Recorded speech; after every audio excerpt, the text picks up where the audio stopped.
안녕하세요. 반갑습니다. 소프트플로우 소범석입니다. 오늘 세미나에 함께 해주셔서 정말 감사합니다. 인공지능의 발전이 정말 빠르게 흘러가고 있습니다. 소프트웨어 공급망에서도 인공지능이 적극적으로 활용되고 있는데요. 오늘은 이 코딩부터 배포까지 AI 기반 소프트웨어 공급망 보안의 미래라는 제목으로 세미나를 시작하겠습니다. AI 개발이 빨라지고 있는데 보안은 도대체 어떻게 따라가야 할지 아마도 많은 고민을 하고 계실 거라 생각하고 있습니다. 오늘은 이 AI가 접목되는 이 공급망에서의 보안에 대해 한번 이야기해 보겠습니다. 오늘 제 옆에는 소프트플로우 김관식 팀장님도 함께 나와 있습니다. 팀장님 인사 부탁드립니다. 안녕하세요. 안녕하세요. 네, 소프트플로우 김관식입니다. 저는 소프트웨어 공무원 보안 관련 업무를 수행을 하고 있고요. 최근 인공지능이 공급망에 접목되면서 소스코드 개발 속도가 정말 빨라지고 있습니다. 소프트웨어 생산 속도에 맞춰서 보안 점검 속도는 어떻게 가속해야 하는지 함께 알아보는 시간 가지면 좋을 것 같습니다. 네, 감사합니다, 팀장님. 오늘 세미나는 총 3개의 세션으로 준비했습니다. 첫 번째 세션은 AI 시대 왜 지금 소프트웨어 공급망 보안인가 라는 주제이고요. 인공지능이 소프트웨어 개발에 어떤 영향을 주고 있는지 알아보고요. 그리고 두 번째 세션에서는 구체적으로 AI 생성 코드에 대한 코드 취약점과 오픈소스 라이선스 대응 전략을 살펴보고 마지막 세션에서는 Q&A 형식으로 준비를 했습니다. 그래서 산업별로 이제 실무에서 자주 나오는 질문들을 미리 준비한 답변으로 한번 소개를 해드릴 예정입니다. 그러면 이 첫 번째 세션을 한번 시작해 보겠습니다. 네.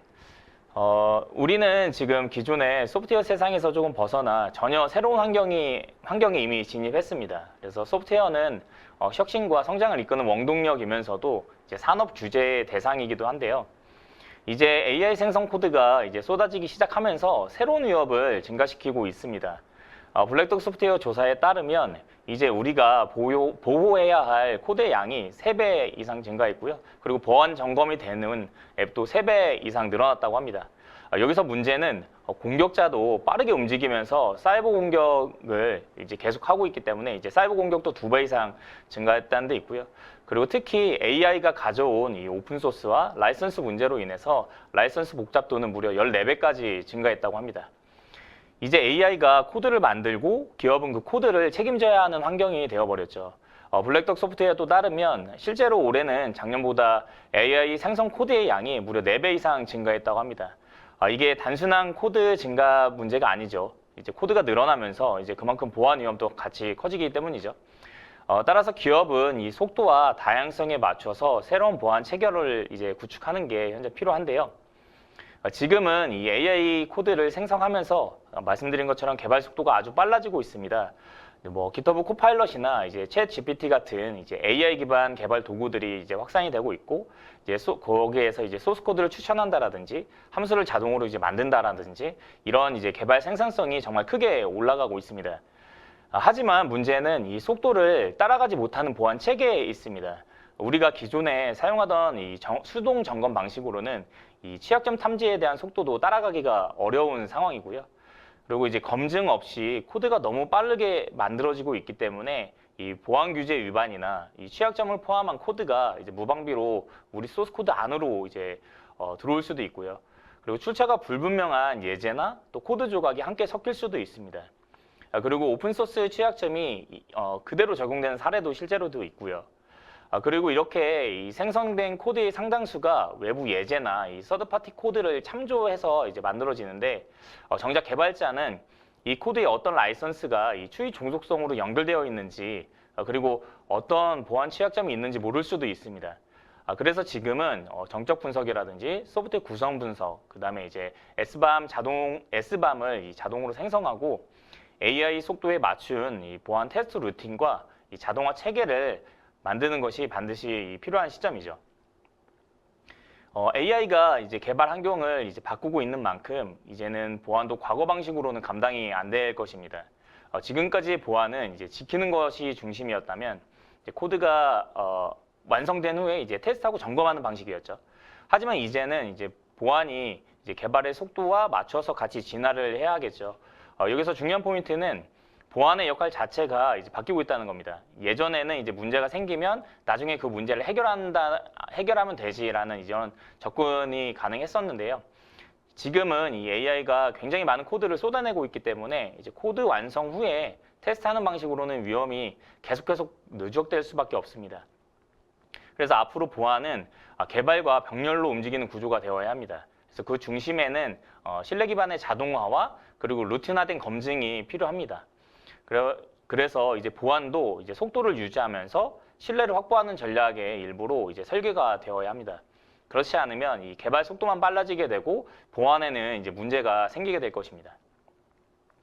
우리는 지금 이제 단순한 보안의 시대를 지나서 보안이 이제 조직의 전략으로 자리 잡아야 하는 시대에 와 있습니다. 지금은 보안을 기준처럼 이제 스캐닝 하듯이 이제 스캐닝 중심으로 하면 위험을 이제 따라잡을 수가 없습니다. 그래서 이제 지금 기업들이 직면한 도전은 이겁니다. 이제 개발 생산성과 규제 대응을 동시에 이제 만족시킬 수 있느냐, 이게 이제 굉장히 중요한 지점인데요. 이제 생산성을 유지하는 안전한 코드를 개발하려면 보시는 것과 같이 이제 여러 준비가 필요합니다. 그래서 보안을 이제 잘하면 이제 제품의 신뢰도도 올라가고, 그다음에 이제 인증에 대한 대응 속도도 굉장히 빨라지기 때문에 지금 우리가 준비하고 있는 이제 글로벌 진출도 훨씬 수월해질 겁니다. 그래서 오늘 말씀드리고 싶은 건 이제는 보안을 전사적인 전략으로 끌고 가야 한다라는 점이고요. 그리고 이제 많은 보안 사고들이 이제 발생이 되면 실제로 누군가의 실수로 인해서 발생되는 경우는 그렇게 많지 않습니다. 오히려 이제 문제는 그걸 이제 그 문제나 그 보안 사고가 발생될 걸 미리 이제 몰랐다는 것에 있습니다. 오픈소스 라이브러리나 이제 자동으로 설치된 패키지나 혹은 이제 심지어 AI가 추천한 코드까지 누가 만들었는지, 그리고 어디에서 왔는지, 그리고 어떤 위험이 그 안에 있는지 명확하게 설명하기가 쉽지 않죠. 이건 이제 단순하게 이제 개발자의 실수라기보다는 조직 전체가 보안을 체계화하지 않았기 때문에 발생되는 문제들입니다. 그래서 지금부터 필요한 건 이제 정적 분석과 이제 소프트웨어 구성 분석, 그 다음에 이제 SBAM 기반의 보안 관리와 이제 여러 가지 보안 시험들이 필요한 거죠. 그래서 이런 시험들을 이제 어느 지점에 어떤 기준으로 어떻게 이제 통합할 것인지에 대한 이제 전략과 계획이 필요합니다. 코드를 개발할 때는 이제 정적 분석을 하고, 그리고 패키지를 이제 도입하기 전에는 이제 구성 분석이 필요하겠죠. 그리고 제품을 내보내기 전에는 이제 SBAM을 생성해서 이걸 이제 관리하는 게 필요한데요. 이 모든 흐름이 이제 자동화되고 문서화되어야 보안 사고가 발생되었을 때 이게 왜 발생되었는지, 그리고 누가 수정해야 되는지를 이제 48시간 안에 이제 고객이나 혹은 관련된 기관에 설명할 수 있게 됩니다. 그래서 결국 중요한 건 우리가 소스 코드를 어떻게 개발했다라기보다는 그 소스 코드가 어떻게 관리되었는지를 이제 보여주는 게 더 중요해졌습니다. 이 장편은 이제 데브세곱스인데요. 이제 데브세곱스가 말은 이제 어렵지만 보안 점검을 이제 수동 이벤트가 아니라 이제 자동화된 루틴으로 만드는 거라고 설명하면 조금 편리할 것 같습니다. 그래서 이전에는 보안팀이 테스트 마지막에 어떤 점검을 요청해오고, 그리고 개발팀의 점검을 요청하고 이슈가 생기면 일정이 그대로 이제 지연되는 문제들이 있었죠. 그런데 이제 데브세곱스를 도입하면 이제 코드 커밋과 동시에 자동 분석을 수행하기 때문에 보안팀은 이제 초반에 피드백을 빠르게 제공하고, 이제 탐지와 수동 조치 대신에 이제 가이드와 자동 대응으로 역할을 해주는 것으로 이 흐름이 바뀌고 있습니다. 그리고 개발자는 기본 보안에 대해 자연스럽게 이제 익숙해질 수 있게 됩니다. 그래서 매번 풀 리퀘스트마다 보안 점검이 이제 실행이 되고, 그리고 빌드가 실패되었다면 실패 원인을 보면서 이제 반복해서 학습이 되겠죠. 그러면서 이제 코드 품질이 향상이 되게 될 것입니다. 끝으로 조직 전체의 개발과 이제 보안팀 간의 이제 마찰도 데브세곱스가 들어오면 이제 줄어들게 됩니다. 이전에는 이제 일정이나 업무 범위 때문에 이제 말이 많았었을 수 있는데요. 이제는 이제 보안도 개발의 일부로 이제 자리 잡고 그 안으로 들어가고 있기 때문에 이제 보안 업무와 이제 개발 조직 간에 이제 적절한 하모니와 이제 콜라보레이션이 있게 될 거고요. 마지막 결론입니다. 글로벌 시장에서 보안은 이미 필수 요소죠. 그리고 이미 이제 미국의 행정명령이나 이 유럽의 사이버보건요법을 비롯한 IEC 62443과 같은 이제 국제 표준이나 산업 규제에서 보안이 인정된 제품만 이제 시장에 들어올 수 있도록 하는 그런 기준이 만들어져 있습니다, 이미. 이런 규제들은 모두 이제 S밤 제출과 취약점을 어떻게 관리하고 대응할 것인지를 이제 명확하게 요구하고 있고요. 게다가 AI가 만든 코드와 이 오픈소스의 활용도가 높아지면서 이제 그 공급망 보안 리스크가 이제 점점 더 예측하기 어려워지기도 했고요. 또 통제하는 것도 더 쉽지 않게 되었습니다. 그래서 지금은 사람이 작성한 코드부터 이제 AI가 생성한 코드까지 이제 관리해야 하는 시대에 들어섰기 때문에 이제 공급망에서의 보안 관리가 더욱더 어려워져 버렸는데요. 이제 그 지점에서 이 S밤 기반의 공급망 보안 관리가 어떤 보안 관리의 출발점이기도 합니다. 그래서 이제 제품의 성능을 말하기 전에 이제 보안 체계를 먼저 증명해야 되는 이런 이제 시대가 되었다는 것을 끝으로 말씀드리고요. 이렇게 이제 첫 번째 세션은 여기까지 해서 마치겠습니다. 그리고 이제 뒤이어서 AI 환경에서의 그 소프트웨어 개발 보안을 주제로 이제 두 번째 세션을 시작하겠습니다. 네, 관식 팀장님, 두 번째 세션 부탁드리겠습니다. 네, 소개 감사합니다. 네, 그래서 앞에서 설명을 들으셨겠지만 우선 지금 전반적으로 이 AI를 활용한 소프트웨어 개발과 관련된 부분들이 개발 환경에 많이 도입이 됐어요. 근데 이제 생산성이 높아지거나 혹은 개발 속도가 높아진과 동시에 우리가 이제 리스크 관리를 해야 된다는 중점이 이제 두 번째 세션이다라고 말씀을 드리면서 먼저 시작을 하겠습니다. 그래서 이제 두 번째 세션에서 첫 번째 내용은 제가 한번 말씀드리고자 하는 논문이 있어서 한번 소개를 드리려고 해요. 그래서 지금 앞서 말씀드렸지만 최근 소프트웨어 개발 현장에서 AI 기반의 코딩 도구 사용이 빠르게 확산이 되고 있는 건 사실입니다. 하지만 지금 이 논문에서 얘기하고 있는 거는 그러면 우리가 사용하고 있는 이 코파일럿이 과연 사람이라고 하는 개발자하고 얼마만큼의 취약점이 유사하게 생성이 되고 있느냐, 요거를 이제 설명하고 있는 논문이라고 보시면 될 것 같고요. 그래서 뭐 뒤에서 이제 쭉 다룰 내용들이 이제 이 논문에서 설명하고 있는 데이터를 기반으로 한번 말씀을 드릴 거고, 그래서 이 논문은 우선 코넬 대학교의 이제 소속 연구진들이 24년 1월에 발표한 논문이고요. 기터브의 코파일럿을 중심으로 이제 AI 코딩 도구가 실제로 이제 인간 개발자하고 비교했을 때 어느 정도 수준의 보안 리스크를 유입하는지를 분석한 결과를 담고 있는 게 지금 보시는 이 논문입니다. 그래서 뭐 뒤에 자세하게 말씀드리겠지만 우선 이 논문 자체는 외부에 공개가 되어 있고 무료로 받아보실 수 있는 거니까요. 한번 궁금하신 분들은 한번 읽어보시면 도움이 되지 않을까 이렇게 생각을 합니다. 네, 우선 지금 앞서 언급했던 논문에서 활용한 데이터를 먼저 한번 말씀을 드리면 우선 뭐 줄여서는 빅 버너러빌리티 뭐 이렇게도 부르고요. 혹은 이제 MSR20 코드 버너러빌리티 데이터 셋이라고 이제 이름이 있는 데이터 세트가 되겠습니다.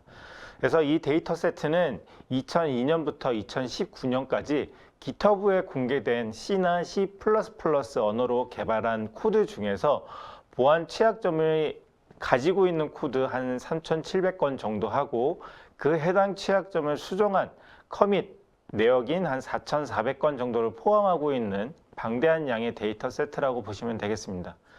근데 이제 이 데이터 세트는 단순히 이제 소스 코드의 어떤 일부분 스냅샷이 아니라 취약점이 도입된 코드와 그에 대해서 이제 코드가 수정이 됐는데 그 보안 조치가 어떻게 이루어졌는지를 히스토리 관점에서 추적이 가능하다는 점에 좀 의미가 있는 데이터셋이라고 이해해 주시면 될 것 같아요. 거기에 이제 더불어서 이제 CV 정보와 연계된 이제 변경 이력을 포함을 하고 있어서 취약점 유형이나 맥락 분석에 유용하게 활용할 수 있는 이제 데이터 세트가 되겠습니다. 그래서 이제 앞서 말씀드렸던 논문에서는 다음의 데이터 세트를 이제 활용하고 있는데요. 우선 지금 이 논문에서 어떻게 검증을 했는지를 한번 먼저 말씀 한번 드리도록 할게요. 그래서 여기서 말하는 이제 검증이라고 하는 거는 앞서 말씀드렸던 것처럼 이제 인간 개발자가 유발한 취약점과 대비해서 과연 코파일럿이라고 하는 LLM 모델은 얼마만큼 취약점을 덜 유입을 시키냐를 이제 비교하기 위해서 앞서 말씀드렸던 데이터 세트를 활용을 한 건데요. 우선 지금 이 그림에서 보시면 위에서 부분이 이제 일반적으로 수정이 되는 어떤 사이클이라고 보시면 될 것 같고요. 그 다음에 아래에 있는 부분이 논문에서 검증하고자 한 활동이다라고 보시면 되겠습니다. 우선 위에 있는 내용을 한번 보면은 우선 기존에 취약점이 없는 코드가 우선 있을 거고요. 그 코드에다가 개발자는 기능을 추가하기 위해서 코드가 수정을 할 겁니다. 그런데 부득이하게 혹은 피치 못하게 혹은 뭐 어떤 이유로든 이 수정한 코드 내에 취약점이 유입이 되는 거죠. 이게 이제 뭐 개발자 실수가 될 수도 있고 뭐 여러 가지 이유가 될 수 있을 겁니다. 그리고 이 발견 취약점이 여러 커뮤니티에서 이제 활용이 될 거고 그 활용하는 과정에서 취약점이 발견이 될 겁니다. 그러면은 이 발견된 취약점을 개발자는 다시 코드를 수정을 할 거고 그래서 취약점이 제거가 된 코드 베이스가 또 대중에 공개가 돼서 활용이 되는 게 일반적으로 취약점이 발견이 되고 수정되는 일반 전체적인 사이클이라 보시면 되겠습니다. 그 다음에 이제 앞서 말씀드렸던 논문에서는 그러면 이 과정을 어떻게 검증을 하려고 하냐면 그래서 지금 원래 취약점이 없는 코드에서 이 개발자가 기능 추가를 하려고 했던 부분이 있을 겁니다. 이 부분에 대해서 프롬프트로 작성해서 코파일럿에다가 알려줍니다. 코파일럿은 그 프롬프트에 맞춰서 기능이 추가된 코드를 생성을 해요. 그래서 이 생성된 코드가 과연 취약점이 있는 코드냐 아니면 취약점이 없는 코드를 생성했느냐 요거를 검증을 한 논문이라고 보시면 되겠습니다. 그래서 방금 말씀드린 것처럼 그런 이제 일련의 과정을 거쳐서 인간이라고 하는 개발자가 유발한 취약점 대비해서 코파일럿은 얼마만큼 취약점을 유발을 했는지를 이제 비교를 했고요. 그래서 이제 더 취약을 한 건지 혹은 좀 더 안전한 코드가 생성이 됐는지를 뒤에서 한번 데이터로 한번 말씀을 드리도록 하겠습니다. 자, 우선 첫 번째로 시험 결과를 정리해서 말씀을 드리면은 코파일럿은 코드를 자동으로 생성하는 과정에서 과거에 학습한 취약한 코드 패턴을 무비판적으로 재현할 가능성이 있다는 게 파악이 됐습니다. 이로 인해서 이제 보안 취약점이 반복적으로 유입될 수 있는 게 이제 어떻게 보면 이제 일부분 확인이 된 건데요. 지금 이제 장표에서 보시는 표에서 설명한 거는 우선 앞선 2002년부터 2019년에 대한 모든 빅데이터를 데이터셋을 활용한 건 아니고요. 그 중에서 이제 2017년도, 2018년도, 2019년도와 관련된 이제 시험 데이터를 기반으로 코파일럿이 생성한 코드 취약점의 유사도를 이제 분석을 했습니다. 우선 이제 여기 보시는 표에서 A 그룹은 개발자가 삽입한 취약점을 유입을 시킨 취약한 코드와 유사한 형태로 코파일럿이 코드를 생성한 경우에 A 그룹에 속합니다. 그 다음 B 그룹은 개발자가 취약한 부분을 수정을 한 코드하고 코파일럿이 생성한 코드하고 유사할 경우에 B 그룹에 속합니다. 그리고 C 그룹은 A하고 B 그룹에 속하지 않는 것을 우선 C 그룹으로 두었다고 보시면 되겠습니다. 자, 우선 데이터를 가지고 한번 보면은 A 그룹은 평균적으로 한 30% 정도가 비율을 가지고 있다 이렇게 보실 수 있는데요. 다시 말하면은 코파일럿에서 생성한 코드 중에서 30% 정도는 보안 취약점을 동일하게 혹은 유사하게 가지고 있는 코드가 생성되었다라는 것을 확인할 수 있는 부분이 이 A 그룹이 되겠습니다. 그 다음에 다음 데이터를 보면은 우선 상대적으로 최근에 발견된 취약점 패턴에 대해서는 수정된 코드를 생성할 확률이 높다는 것을 보여주는데요. 그래서 여기 지금 보시는 것처럼 B그룹에 속한 부분이 보면은 취약한 코드가 수정이 되어서 그 수정된 코드를 코파일럿이 유사하게 생성을 했다라는 부분이 이 B그룹인데 연도가 최근으로 갈수록 그 비중이 높아지는 것을 확인을 할 수가 있습니다.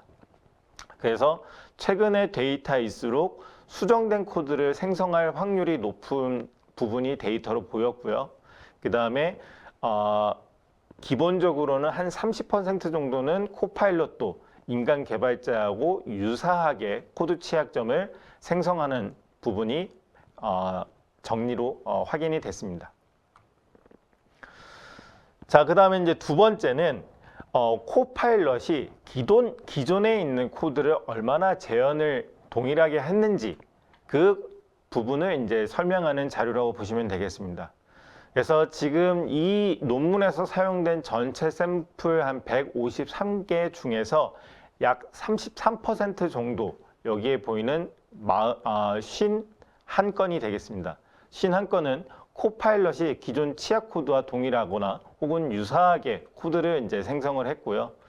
그 다음에 약 25.5% 여기에 보이는 39건입니다. 39건은 개발자가 수정한 보안 패치가 적용된 코드와 동일하거나 유사한 코드를 생성을 했습니다. 그래서 여기도 마찬가지로 A그룹, B그룹, C그룹은 제가 앞서 말씀드렸던 것처럼 A그룹은 취약한 코드를 생성한 경우, B그룹은 취약점이 제거된 코드를 생성된 경우, 그 다음에 C그룹은 그 두 그룹에 포함되지 않는 코드가 되겠습니다. 그래서 그 중에 일부는 유사도 기준에 따라서 재분류되었는데 여기에 보이는 이 재분류를 의미를 합니다. 이 재분류는 뭐냐면 그냥 단순히 스크립트와 같은 과정으로 유사도를 측정했을 때는 유사도가 낮지만 실질적으로 이제 전문가들이 코드 검토를 통해서 요거는 유사성이 있는 코드다라고 판별해서 바뀌게 된 부분을 이제 재분류로 이제 구분을 해놨습니다. 그래서 A그룹에서는 16건, B그룹에서는 한 8건 정도가 이제 기존 분류에서 이제 재분류가 되는 형태가 보였고요. 그래서 이거는 이제 단순 일치 외에도 코드 구조나 논리적 유사성이 상당히 이제 존재하는 부분임을 볼 수 있는 데이터라고 확인할 수 있습니다. 그래서 이 데이터가 말하고자 하는 내용이 뭐냐면 코파일럿이 코드 보안성과는 무관하게 과거의 코드를 복제해내는 경향이 있는 것을 이제 확인할 수가 있고요. 특히 지금 이 데이터에는 설명이 되어 있지는 않지만 논문에서 하고 있는 얘기는 뭐냐면 150자 이상의 코드 블록에서는 이제 우선 GitHub에서 얘기한 거는 1% 미만의 코드 중복률이 있다고 얘기를 했지만 그보다 훨씬 높은 수치인 한 50% 수준의 코드 재현 현상이 나타난 것을 논문에서 이제 설명을 하고 있습니다. 이로 인해서 AI 코드 생성 품질을 단순히 우리는 지금까지는 AI 코드 혹은 이제 코파일럿을 활용을 할 때 우리가 원하는 기능이 있고 그 기능이 구현이 잘 되는지를 기능 테스트 정도로 이제 확인을 해서 판단을 했었는데 그걸로만은 지금 부족하다는 게 확인된 데이터라고 보시면 되겠습니다. 그래서 코파일럿이 생성한 코드에 대해서 취약점 여부, 그 다음에 기존 코드와의 중복성, 그 다음에 재활용된 코드의 보안 수준까지 포함된 다양한 방면의 평가 기준이 필요한 게 지금 데이터가 의미하는 내용이라고 보시면 되겠습니다. 그 다음에 이제 마지막으로 이 논문에서 얘기하고 있는 것 중에서 이제 취약점 유형에 따라서 AI가 생성하는 코드의 품질이 어떠냐를 이제 평가를 한번 해봤는데요. 우선 CWE 취약점 유형에 따라서 차별적으로 그 데이터가 나타났는데 복잡도가 높은 취약점일수록 코파일럿이 더 쉽게 취약한 코드를 생성하는 경향이 확인이 되었습니다.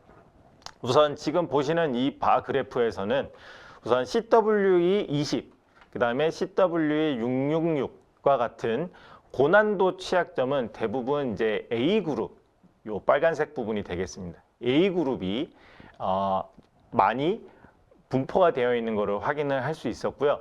반대로 CWE 190, CWE 476과 같은 취약점은 상대적으로 단순하고 수정이 쉬운 취약점이었기 때문에 코파일럿이 오히려 이 지금 카테고리 B와 같이 취약점이 수정된 코드를 생산하는 가능성이 높은 비율로 나타났습니다. 그래서 지금 이 데이터에서 보시는 것처럼 어떤 단순히 그냥 분석을 통해서 쉽게 탐지할 수 있는 취약점 같은 경우에는 코파일럿이 그나마 좀 대응하면서 수정된 코드를 생산한 반면에 지금 이제 여기 있는 CWE 20이나 CWE 666은 뭐 입력 값의 유효성을 검증을 한다든지 아니면 권한 없는 접근의 제어를 이제 뭐 실패를 한다든지와 같은 복잡한 탐지 알고리즘이 필요한 취약점 같은 경우에는 오히려 수정이 취약점이 수정이 안 된, 취약점이 그대로 잔존해 있는 코드를 생성할 가능성이 높다라는 것을 평가를 받는 것을 지금 데이터로서 이제 확인할 수가 있습니다.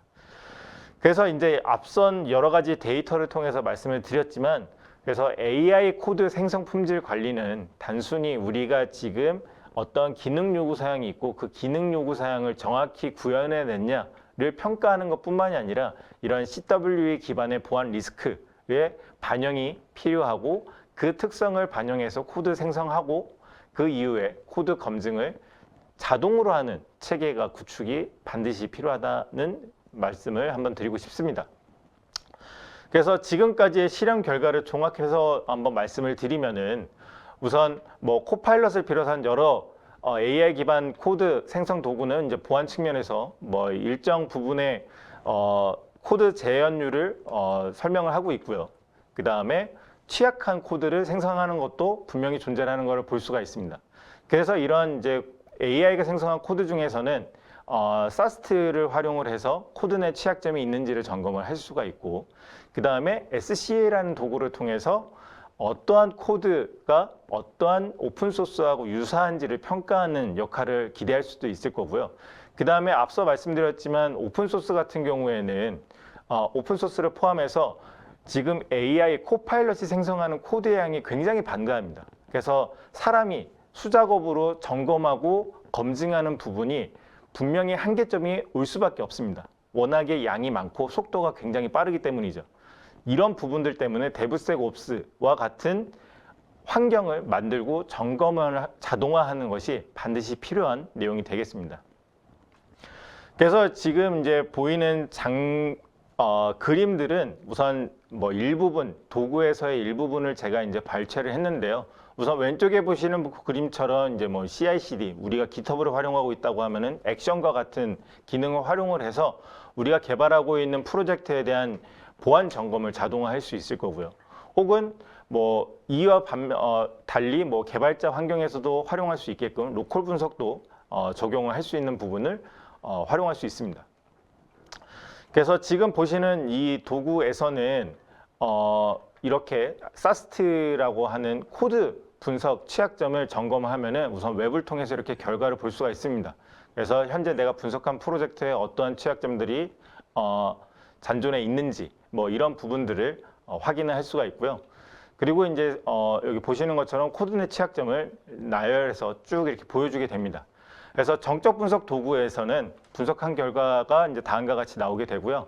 우선 뭐 앞서 말씀드렸던 것처럼 우선 CWE 기반의 분류 체계를 기본적으로 제공을 하고 있습니다. 그래서 뭐 메모리 누수라든지 아니면은 뭐 버퍼 오버플로우라든지 아니면 SQL 인젝션이라든지 이러한 잘 알려져 있는 취약점들에 대해서 탐지할 수 있는 알고리즘을 가지고 있고, 각각의 유형별로 높은 리스크, 중간 리스크, 낮은 리스크와 같은 정보를 제공을 해서 이 심각도를 통해 사용자들이 어떠한 취약점을 우선적으로 수정을 해야 되는지에 대한 우선순위를 결정할 수 있는 정보들을 제공하고 있습니다.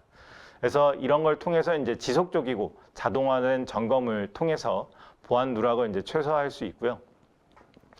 그 다음에 하나의 취약점을 이제 선택을 하면은 거기에 대해서 이제 상세하게 오른쪽과 같은 그림으로 이제 정보를 제공하고 있습니다.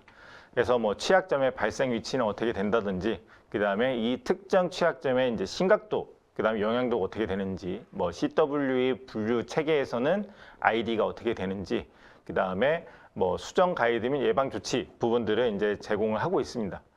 그래서 지금 이제 여기 제가 간단하게 예시로 선택한 취약점은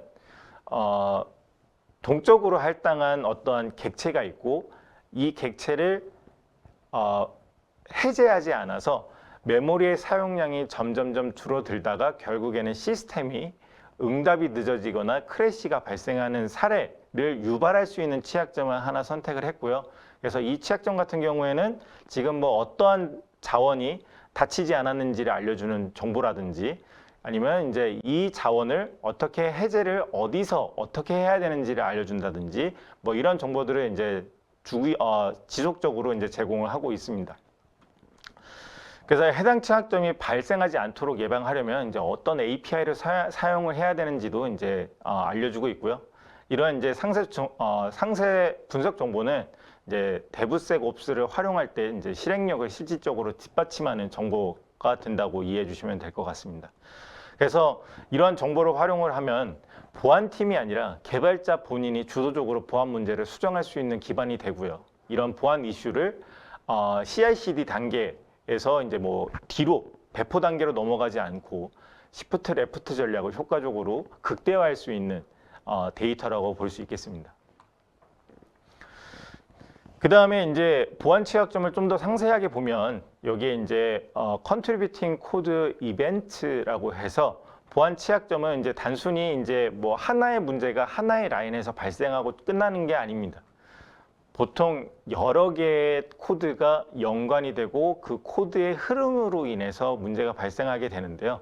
그래서 관련된 변수의 흐름과 사용 맥락을 시각적으로 추적을 해서 문제의 근본 원인과 그 영향 범위를 파악하는 게 중요합니다. 그래서 그 정보를 지금 오른쪽에 그림과 같이 코드 형태로 이제 보여준다고 보시면 되고요.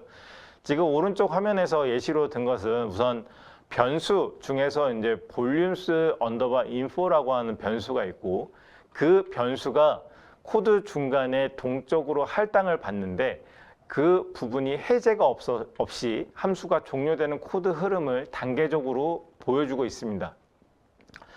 그래서 이런 분석은 단지 문제 탐지를 넘어서 개발자의 실수 유형 자체를 이제 추론을 하고 뭐 AI를 또 활용할 수도 있을 거예요. 그래서 그 부분은 한번 뒤에서 말씀을 드리도록 할게요.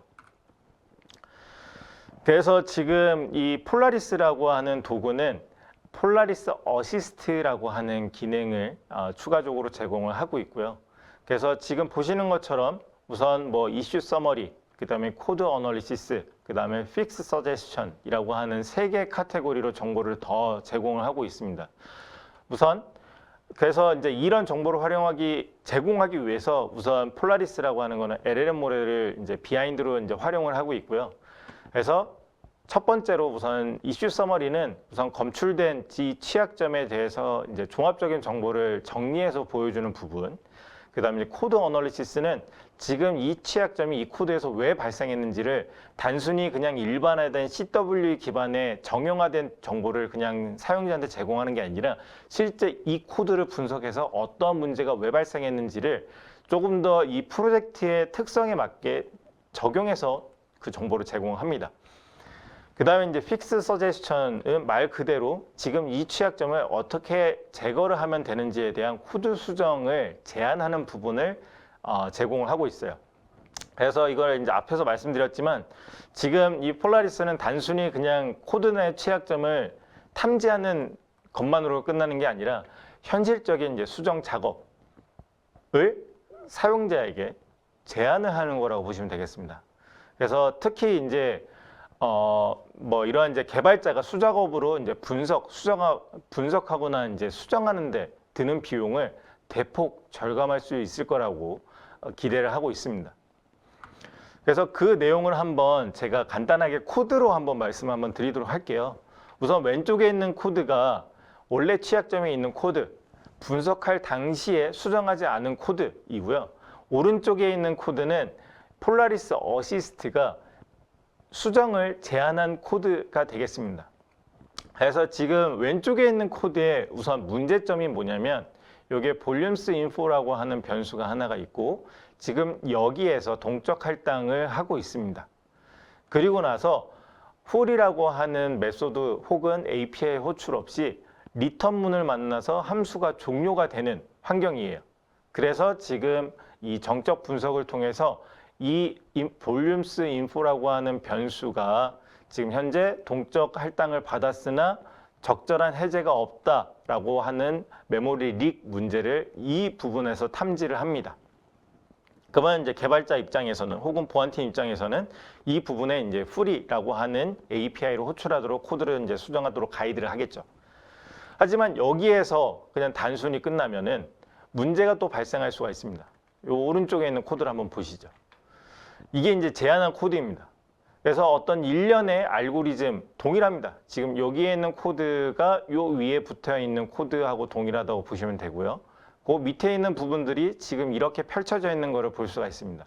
그래서 여기서 지금 제안하고 있는 코드는 뭐냐면은 지금 여기 어떤 알고리즘, 어떤 기능들이 구현이 되어 있는데 그 부분에서 각각의 단계를 확인하고 나서 문제가 있으면은 그 즉시 볼륨스 인포를 중간중간에 바로 프리하고 함수가 종료가 되는 코드, 다시 말하면 예외 처리 코드라고 보시면 됩니다. 지금 이 코드를 단순히 실행하면 문제가 발생할 수 있으니 중간중간에 예외 처리를 넣었는데 예외 처리를 넣다 보니까 리턴문이 있으니 이 부분도 함수가 종료되기 전에 변수가 우선 메모리가 해제가 돼야 되겠죠. 그 부분을 자동으로 이렇게 제한을 하고 있는 겁니다. 그래서 이 코드에는 여러 가지 문제가 있지만은 그 부분들이 AI 어시스트를 통해서 문제가 여기에도 제한이 되고 코드 수정이 여러 군데에 이렇게 저장되는 것을 확인을 할 수가 있습니다. 그래서 지금 이 문제는 그래서 이제 지금 여기서 이제 설명하는 건 뭐냐면 단순히 이제 취약점을 알리는 수준이 아니라 AI 코드 실행 경로와 자원 관리 흐름을 이해하고 적절한 코드 수정을 제한하는 정도의 기능을 제시하고 있다. 이렇게 이제 이해하시면 되겠습니다. 그래서 생성형 AI가 만드는 코드에 대해서도 동일한 품질 기준을 적용해야 되는데 그 부분을 이렇게 이제 제시를 하고 있다라고 보시면 되겠습니다. 네, 그래서 이제 앞서 설명드렸던 폴라리스 어시스트라고 하는 기능이 제시한 코드를 바탕으로 코드를 수정을 하고 다시 한번 분석을 해보니까 문제가 사라져서 지금 여기 보시는 것처럼 absent issue라고 해서 여기에 이제 리소스 릭과 관련된 문제가 표기가 된 걸 확인할 수가 있습니다. 그래서 이 장표 자체가 사라진 문제를 보여주는 장표이거든요. 그래서 이 문제가 사라졌다는 걸 볼 수가 있고 그 앞서 설명드렸던 코드가 지금 이렇게 반영된 거를 이제 확인을 할 수가 있습니다. 그래서 AI 어시스트가 제안한 코드를 적용을 한번 해봤더니 문제가 사라지고 좀 더 예외 처리가 되어 있는 코드가 반영이 됐다. 이렇게 이해해 주시면 되겠습니다. 자, 그 다음에 뭐 앞서서 말씀드린 거는 이제 우선 SAST를 한번 말씀을 드렸고요. 그 다음에 이제 두 번째는 이제 SCA를 한번 말씀을 드리도록 하겠습니다. 그래서 이제 앞서 논문에서도 한번 말씀을 드렸지만 코파일럿이 때로는 이제 오픈 소스나 이제 서드 파티 컴포넌트를 코드에 이제 포함시키기도 합니다. 그래서 앞에 보셨던 것처럼 뭐 30%는 뭐 코드와 취약점이 관련된 코드를 유사하게 혹은 거의 비슷하게 코드를 생성했다고 말씀을 드렸고 샘플 수의 한 50% 정도는 동일하게 코드가 구현이 됐다라고 말씀을 드렸습니다. 그래서 결국에는 LLM도 오픈 소스의 코드를 가지고 학습을 한 AI 모델이기 때문에 오픈 소스를 삽입을 할 가능성이 있습니다. 그래서 이거는 우리 코드 자체뿐만 아니라 이 코드 내 생성된 코드에 대해서도 외부 컴포넌트에 대한 분석이 필요로 하게 됩니다. 그래서 이런 SCA 도구를 활용을 하면은 우선 지금 분석한 코드 혹은 분석한 프로젝트 내에 어떠한 컴포넌트가 있는지에 대해서 이제 확인을 하게 되고요. 그 다음에 활용한 컴포넌트는 어떠한 라이선스 정책을 가지고 있는지 확인을 할 수가 있고, 그리고 추가적으로 지금 사용한 컴포넌트에는 어떠한 취약점, 발견된 취약점, 알려진 취약점들이 있는지를 확인을 할 수가 있습니다. 그래서 아래 보시면은 우선 아래 그림에서 실제로 이 폴라리스 플랫폼에서 어떠한 컴포넌트가 이제 식별이 됐는지를 확인을 한 건데요. 우선 제가 앞서 설명드렸던 이제 뭐 프로젝트 사스트에서 활용했던 프로젝트나 지금 보여드리는 이 장표나 다 똑같이 이제 CanUtils라고 하는 오픈 소스를 가지고 한번 분석을 해봤습니다. 그랬더니 이제 마찬가지로 여기서도 이제 결과를 확인할 수 있듯이 CanUtils라고 하는 컴포넌트가 식별이 된 거를 확인을 할 수가 있습니다. 네, 그 다음에 뭐 추가적으로 좀 더 말씀을 드리면은 우선 개발 환경과의 연동을 이제 말씀을 드릴 수 있는데요.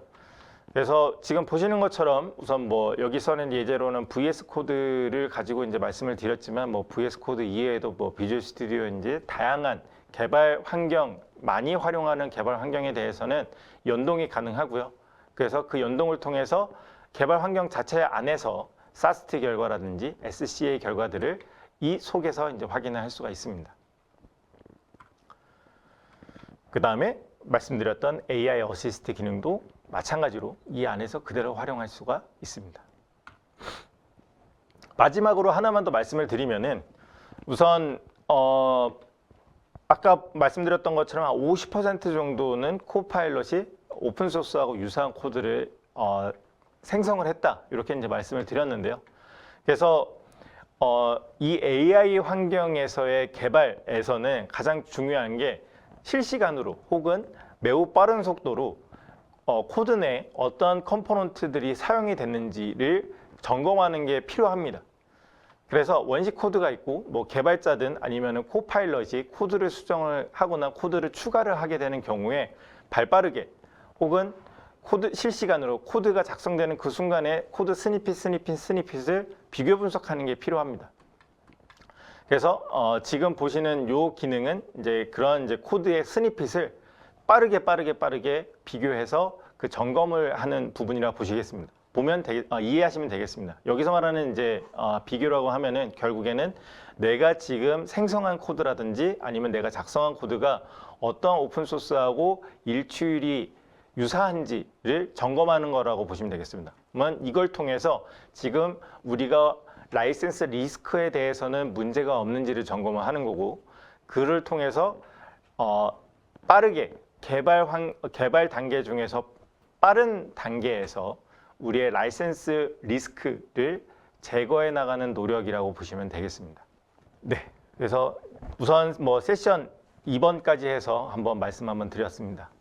세미나 내용 저도 잘 들었고요. 내용을 듣다 보니까 그 앞에서 제가 말씀드렸던 이 AI로 인해서 소프트웨어 개발 속도가 굉장히 빨라졌는데, 그럼 그때의 단순히 이제 데브옵스 환경에서 테스트나 검증 활동만을 이제 빠르게 하는 것이 아니라 말씀드렸던 것처럼 이제 폴라리스 AI 어시스트에서 제공하는 소스 코드를 이제 자동으로 분석하고 이제 수정하는 것을 이제 기능으로 제공한다라든지, 그리고 요즘 이제 AI가 생성한 소스 코드 중에 이제 오픈 소스에서 가져다가 활용한 소스 코드를 이제 탐지해서 그걸 이제 알려주는 거, 이런 활동들이 굉장히 중요하게 개발자나 이제 보안 조직에 도움을 줄 것 같습니다.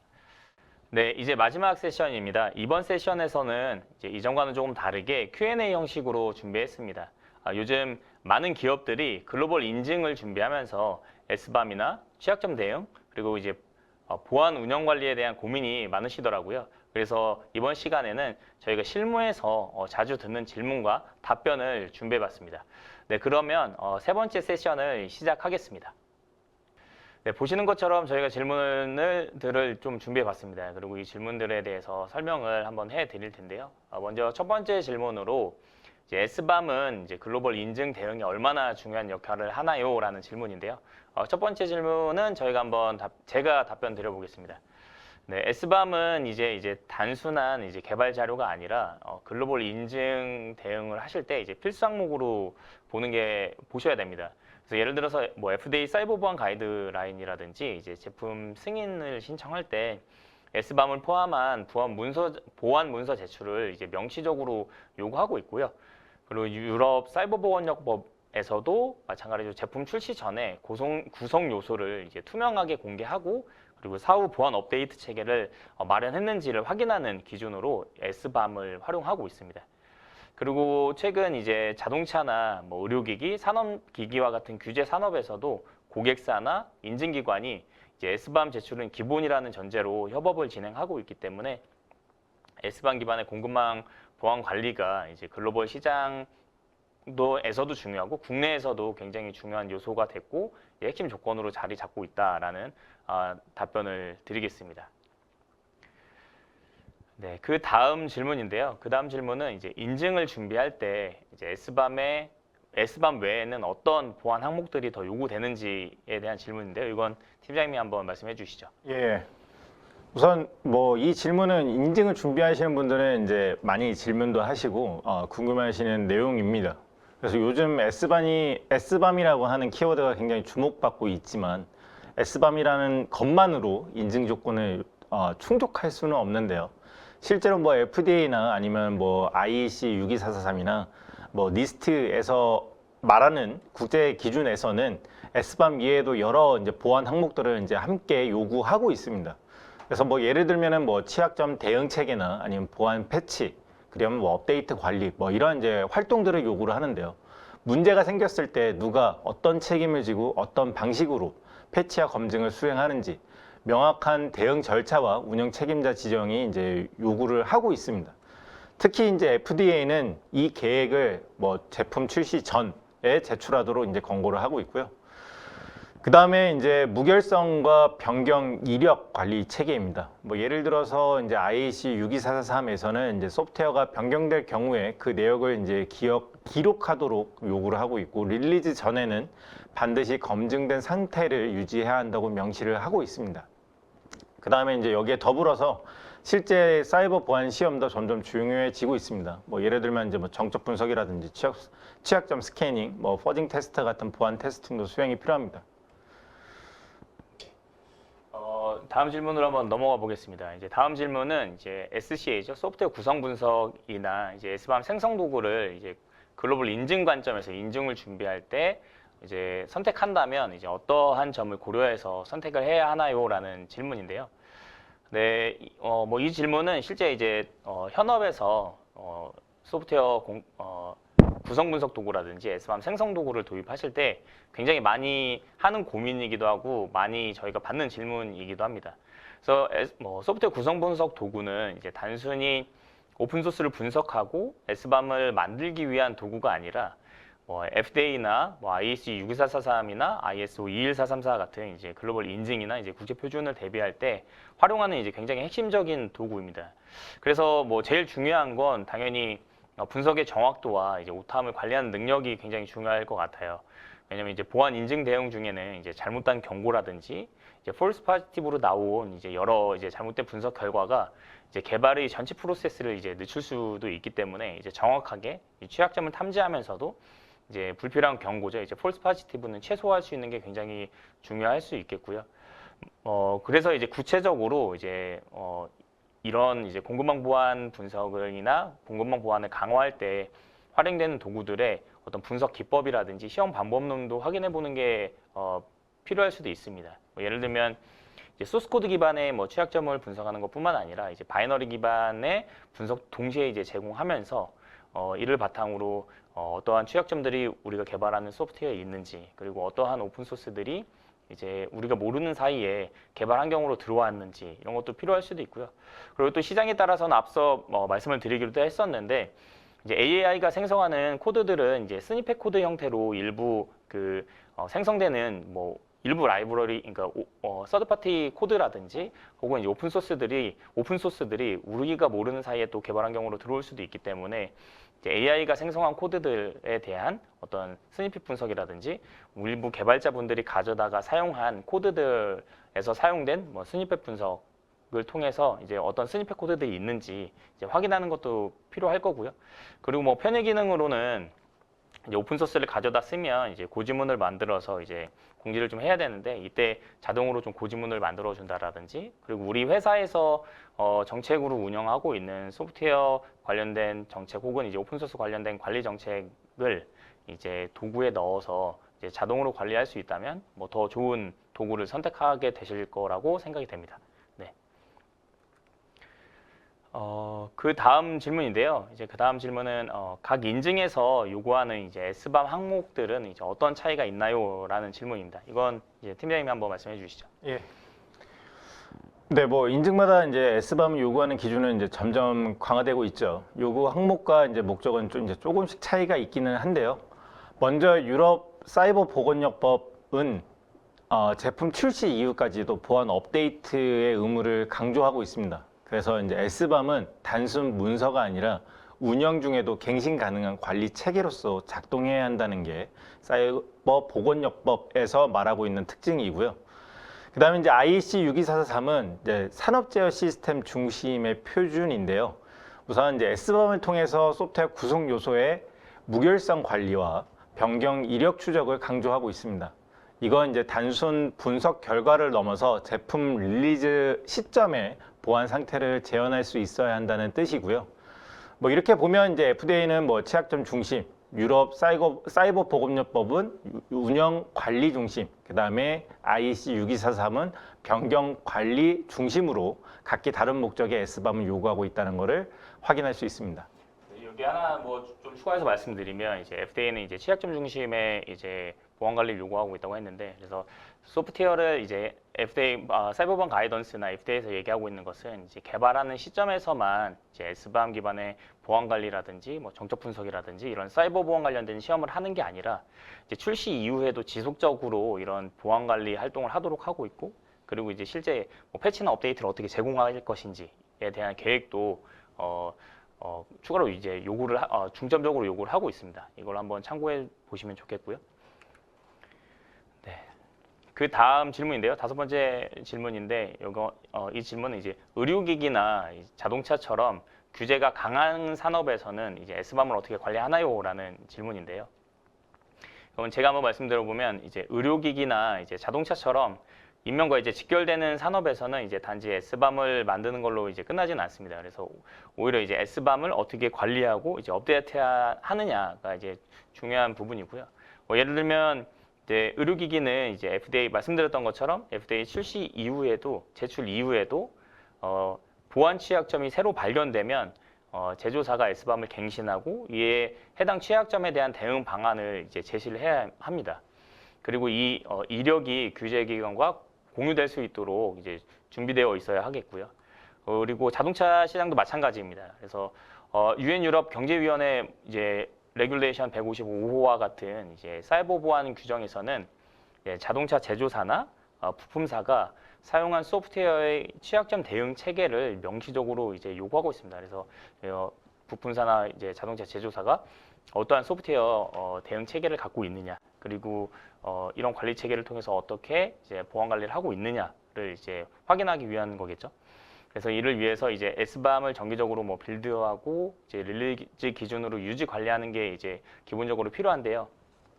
이제 S밤이 중요한 이유는 이제 이러한 여러 규제 산업에서 이제 S밤이 일회성 이제 보고서 형태로 사용되는 게 아니라 이제 S밤을 바탕으로 소프트웨어 전반에 대한 보안 관리를 시작하는 이제 시작점이기 때문에 이제 S밤이 우리나라에서도 굉장히 이제 화두로 그리고 이슈로 지금 여러 산업 도메인에서 이제 필요로 하고 있고 이걸 이제 요구하고 있다고 생각이 되고요. 이제 여러분들도 그 소프트웨어를 개발하거나 이제 제품에 대한 보안 인증을 관리하실 때에도 명시적으로 뭐 관련된 표준이나 이제 요구사항에 S밤이라는 키워드가 들어있지는 않아도 그 안에서 수행하거나 해야 하는 보안 관리 항목들을 보면은 S밤이 있어야지만 대응이 쉽게 된다라는 것을 아마 이해하실 수 있을 거라고 생각합니다. 네, 다음 질문입니다. 다음 질문은 뭐 이런 이제 실무에서 이런 질문도 좀 많이 해주세요. 뭐 npm 인스톨이나 이제 pip 인스톨에서 이제 인스톨한 라이브러리들까지 전부 이제 분석을 해야 하냐라는 질문인데요. 이건 한번 팀장님 말씀해 주시죠. 예. 네, 뭐 당연히 포함해야 되는 내용입니다. 요즘 소프트웨어는 뭐 직접 작성한 코드보다 외부 라이브러리 의존성이 훨씬 많고 많이 도입해서 개발하고 있으시죠. 그래서 실제로 npm으로 하나의 라이브러리를 설치하면 그 뒤에 수십 개나 혹은 이제 수백 개의 의존성들이 붙어서 따라오게 됩니다. 그래서 이 중에서 이제 이미 취약점이 있는 버전 혹은 유지 보수가 끝나서 방치되거나 뭐 폐기된 프로젝트가 포함되어 있을 수도 있고요. 최근 발생한 뭐 이벤트 스트림 백도어 사건이나 아니면 컬러스 자바스크립트 무한 루프 사태처럼 이제 한 줄의 설치가 전체 서비스 장애로 이루어질 수 있는 구조입니다. 그래서 신뢰할 수 있는 이제 SCA 도구를 활용을 해서 깊이 있는 의존성 트리 분석까지 하는 게 반드시 필요하죠. 네, 감사합니다. 이제 뭐 질문 2개 남았는데요. AI가 생성한 코드의 보안성은 어떻게 이제 검증해야 하나요? 라는 질문인데요. 제가 한번 말씀드리면 이제 많은 분들이 이제 챗GPT 같은 이제 AI가 생성한 코드를 이제 생각할 때 이제 AI가 생성한 거니까 이제 안전이라든지 품질이나 보안성이 검증된 코드겠지라고 이제 생각할 수 있는데요. 사실은 앞서 말씀드렸던 것처럼 그렇지 않죠. 그래서 AI는 인터넷에 있는 이제 대규모 코드 데이터를 학습해서 패턴을 바탕으로 이제 어떤 가장 그럴듯한 코드를 만들어내주는 게 아닌가라고 생각하셔도 될 것 같아요. 그래서 효과적이긴 하지만 이제 그 코드가 이제 보안 관점으로 그리고 품질 관점으로 이제 안전하지는 않습니다. 특히 뭐 조건 검증이 빠진 입력 처리가 뭐 된다라든지 아니면 인증 뭐 우회라든지 혹은 하드 코딩된 키 같은 취약점 취약한 코드 패턴이 그대로 생성될 수도 있습니다. 그래서 과거에 GitHub에서 취약한 이제 코드 예제나 의도적으로 버그가 포함된 코드를 이제 학습했을 가능성도 있고요. 이걸 이제 논문으로 좀 설명해드린 부분과 그런 내용들이었죠. 그래서 이제 AI가 만든 코드는 이제 가장 기본적으로 정적 분석 도구를 통해서 이제 보안 취약점을 이제 분석하고 이걸 수행하는 과정이 필요할 거고요. 그리고 이제 오픈 소스 코드가 이제 혼합되어서 코드 안으로 들어왔을 가능성에 대비해서도 이제 소프트웨어 구성 분석을 통해서 이러한 이제 외부 라이브러리나 혹은 이제 오픈 소스가 어떤 것들이 이제 들어왔는지 확인하는 이제 과정이 반드시 필요할 겁니다. 그래서 이제 일부 기업들은 현재 AI 코드가 굉장히 이제 생산되는 양이 굉장히 늘어나고 있기 때문에 이제 AI 코드를 생성할 때 이제 코드 리뷰 템플릿에 이제 AI에 특화된 어떤 보안 체크 항목을 추가하고 이걸 뭐 풀 리퀘스트 단계에서 자동으로 좀 보안 점검을 이제 의무화한다라든지 하는 이런 약간의 이제 AI 생성 코드를 위한 보안 점검 환경을 만들어가는 것들도 지금 이제 진행이 되고 있습니다. 그래서 이게 생각보다 AI 생성 코드를 활용하는 양이나 이제 AI의 발전 속도가 굉장히 빠르기 때문에 이러한 준비가 조금 더 구체적으로 더 필요할 거라고 생각이 됩니다. 네. 오늘 마지막 질문입니다. 마지막 질문은 이제 생성형 AI를 활용한 이제 개발이 많아지면 이제 보안팀의 역할은 어떻게 바뀌게 될 것인가요? 라는 질문인데요. 이건 한번 팀장님 말씀해 주시죠. 네. 우선 이 질문은 보안팀의 역할 자체가 근본적으로 바뀌고 있다는 점에서 매우 중요하다고 생각을 하는데요. 우선 보안팀은 이제 공급망 보안을 이제 CI/CD 파이프라인을 통합하면서 개발 조직과 이제 밀접하게 이제 협업을 하고 있죠. 근데 이제 앞으로는 단순히 이제 코드와 시스템을 점검하는 역할에서 벗어나서 AI 자체를 관리하는 보안 설계자로서 진화하게 될 것으로 생각을 하는데요.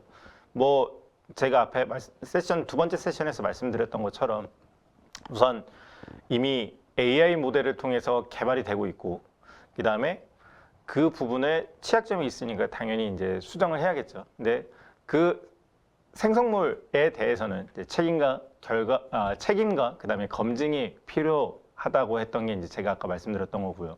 그래서 이제 어떤 학습 데이터를 활용해서 생성이 되고 있는지, 그다음 오픈 소스 코드나 민간 정보가 포함되지는 않는지, 해당 코드에 취약점이 존재하지 않는지 등 이런 이제 AI가 생성한 결과물의 투명성과 검증 가능성을 확보하는 일이 앞으로 이제 보안팀의 핵심 업무 중 하나가 될 수 있을 거라고 생각을 합니다. 동시에 이제 AI 모델 자체에 대한 보안도 보안팀이 이제 책임지게 될 거고요. 그래서 만약에 LLM을 활용한 우리가 서비스를 운영을 하고 있다라고 하면은 거기에 대한 이제 프롬프트 인젝션에 대한 방어라든지 모델 접근에 대한 제어라든지 악의적인 학습 시도를 차단하는 일이라든지 굉장히 방대한 부분들이 이제 있을 겁니다. 그래서 지금까지 이제 코드 중심의 보안을 넘어서서 AI 모델과 프롬프트 그리고 그 이제 결과물 전반을 다루는 통합 보안 전략이 이제 필요해지고 있는 게 지금 현재의 상태 혹은 상황이라고 보면 될 것 같아요. 그래서 이제 결국에 이제 보안팀은 이제 AI와 소프트웨어 개발사의 안전한 이제 교차점을 이제 설계하고 AI가 사용하게 되는 모든 영역의 위험을 식별하고 통제하는 총괄자로서의 이제 역할이 자리매김하게 될 것으로 예상을 합니다. 네, 오늘은 이제 여기까지 Q&A 마지막 세션까지 해서 마무리가 되었고요. 그럼 오늘은 여기까지 이제 세미나를 마치도록 하고요. 시청해 주신 분들 많이 감사합니다. 네, 오늘 여기서 마무리하겠습니다. 수고하셨습니다, 팀장님.